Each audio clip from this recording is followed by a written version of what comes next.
지난 동영상에서 우리 민족 역사의 뿌리는 중국 요하강 지역에서 문명을 이루었던 주민들로 거슬러 올라갈 수 있을 거라고 했습니다. 지금부터 만년 전까지 올리는 겁니다. 가당키나 한 이야기인가? 중국이 대놓고 우리의 역사를 침탈하려는 의도에 맞서는 논리를 만들어낸다는 견지에서 가당합니다. 논리는 말싸움에서 이기려는 전략적 마인드맵입니다. 철저히 합리성과 증거에 기반을 두어야 하지요. 한민족의 뿌리는 청동기 고조선을 넘어 신석기 홍산 문화권까지 거슬러 올라갈 수 있습니다. 요하 문명은 한국과 중국, 몽골 공동의 뿌리로 요하 지역에 국가 체계가 들어선 것은 기원전 2000년이며 그전에는 통일된 국가가 없었습니다. 그런데 그곳에 자리 잡았던 주민들의 역사는 기원전 7000년 전으로 올라갑니다. 그 시절 주민의 생활 양식은 고고학적 유물로 남아있고 의식체계는 묘제 양식으로 남아있습니다. 더 먼 시절은 우리의 신화와 신앙체계에 남아있지요. 그러면 중국과 우리 누구에게 더 많이 남아있는가? 정서적으로 서로의 주장이 겹치는 정성적인 값보다는 가르마를 탈 수 있는 정량적인 값을 제시할 수 있는가? 고유전체 생물정보학은 그 시절 그곳 주민의 유전체와 현존하는 사람의 유전체 사이의 작은 변이 양상을 분석함으로써 홍산 문화 형성에 누가, 언제, 어디서, 얼마만큼 기여했는지 정량적인 값을 내놓을 수 있습니다. 한번 살펴보겠습니다.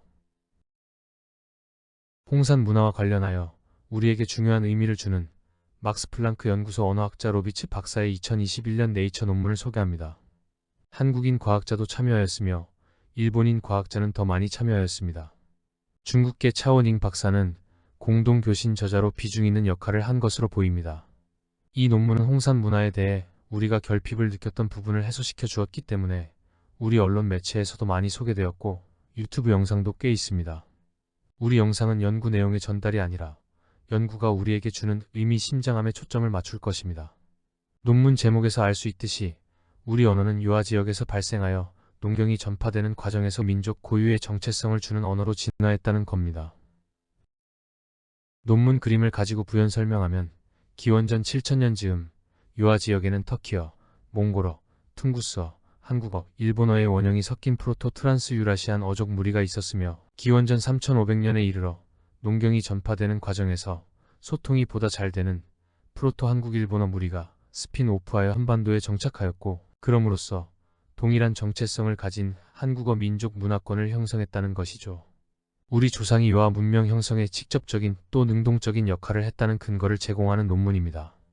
동시에 중국 티베트어족은 요하 문명 형성에 관여하지 않았음을 말해줍니다. 이러한 언어학적 접근에 따른 결론 이외에 이어진 고유 전체 분석에 따른 연구진의 결론과 해석이 개인적으로는 더 마음에 들고 또 감탄합니다. 정량적인 해석이 담겨있기 때문입니다. 살펴보겠습니다. 이 그림은 고대 유전체 소유자의 시간과 지역에 따른 분포를 보여줍니다. 연구팀은 19개의 유골에서 새로이 유전체를 읽었습니다. 그 중에는 우리나라의 여수 안도, 통영연대도, 가덕도 장항, 통영욕지도, 그리고 서산 대중리 유골이 포함됩니다.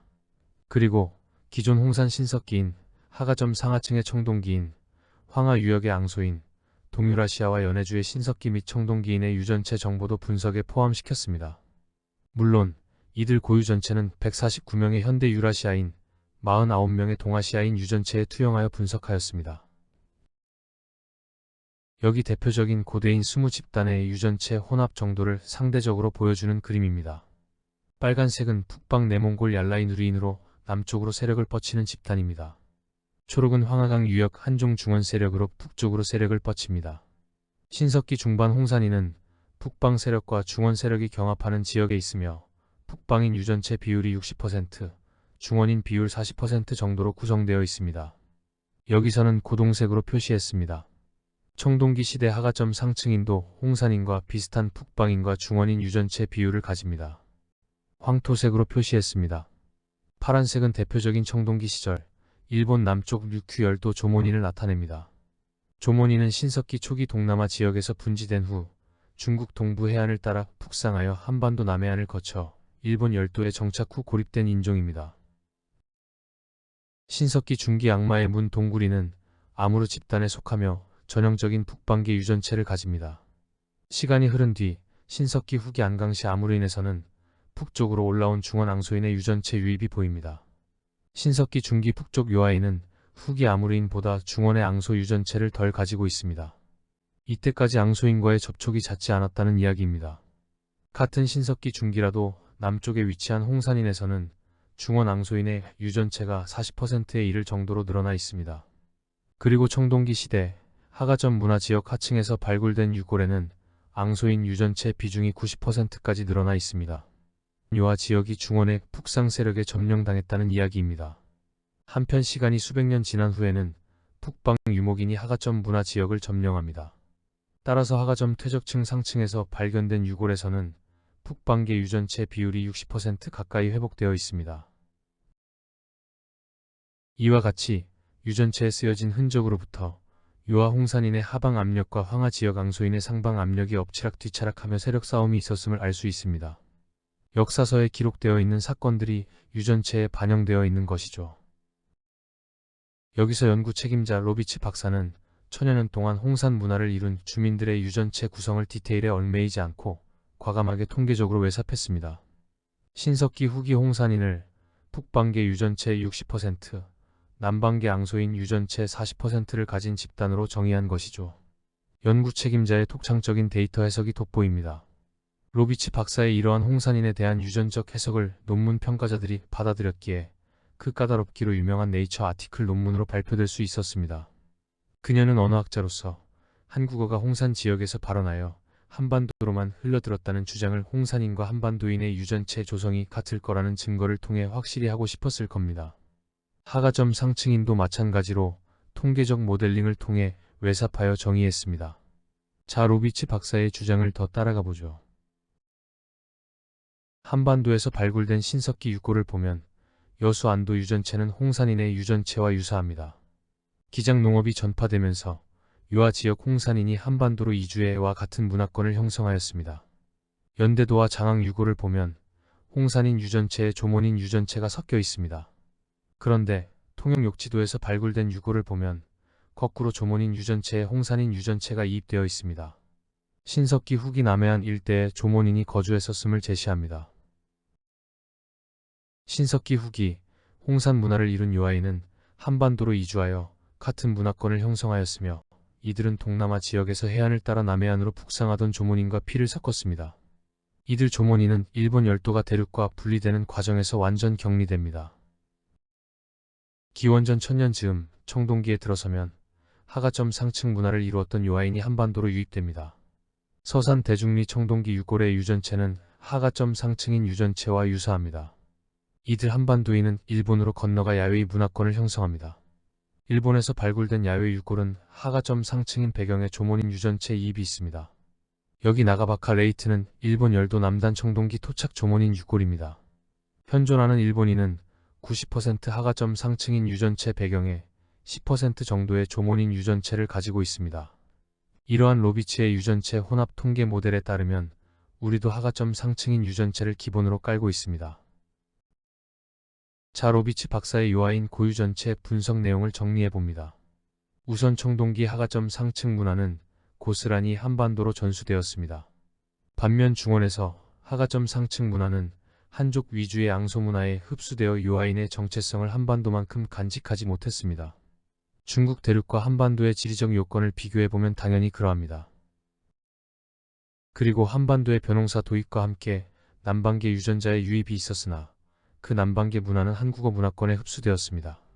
따라서 고조선 이래 한반도에는 독자적인 정체성을 가진 한국어 문화 집단이 지금까지 자리 잡고 있습니다. 여기 고조선 문화 영역을 그려놓은 그림을 보면 한반도의 지리적 조건은 깔때기 혹은 싱크홀을 연상하게 합니다.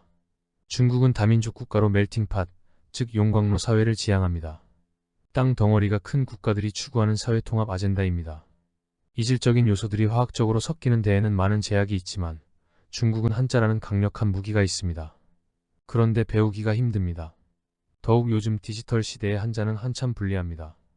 반면 우리 한반도는 어떤 국가적인 개입이 없이도 저절로 모여들며 섞이는 구조입니다. 우리 영역 내로 들어온 이상 살아가야 합니다. 다시 나가기가 어려운 구조예요. 아마 일제강점기에 북간도로 주민이동 정도만 있지 않았을까 합니다. 자연과학에서 흔히 구조가 기능을 결정한다고 말합니다. 우리 한반도 구조는 주민들의 생활 양식과 정신 세계에 독특하게 영향을 미쳤습니다. 한반도로 유입된 사람들은 같은 언어를 사용하며 동질성을 갖추어 왔습니다. 나중 우리 민족에게 다가온 크나큰 행운은 배우기 쉬운 한글을 가지게 됐다는 것입니다. 세계사에서 유례를 찾을 수 없는 사건입니다. 우리 조상은 큰 땅 덩어리를 물려주지는 못했지만 막강 한글을 우리에게 주었습니다. 다시 강조합니다. 한반도는 주민들이 다양성 속에서 통일성을 추구할 수 있는 구조와 기능을 다 가지고 있습니다. 큰 땅 덩어리는 막강 국가의 절대 요건은 아닙니다. 주민들 사이의 정서적인 동질성이 보다 중요합니다. 우리는 홍산 문화인과 동질성을 가지고 있는 것 아닌가요? 결론적으로 요함문명에 대한 소유권 당연히 우리에게 있습니다. 중국 측에서는 새로이 발굴된 유적들 중 고구려나 발의 역사를 증거하는 것들에 대한 노출을 금지하고 있습니다. 더욱 요서 및 요동 지역에서 발굴되는 유골들의 고유 전체 정보 중 자신들의 역사성에 불리한 것들을 제한하고 있다고 보여집니다. 시청해주셔서 감사합니다.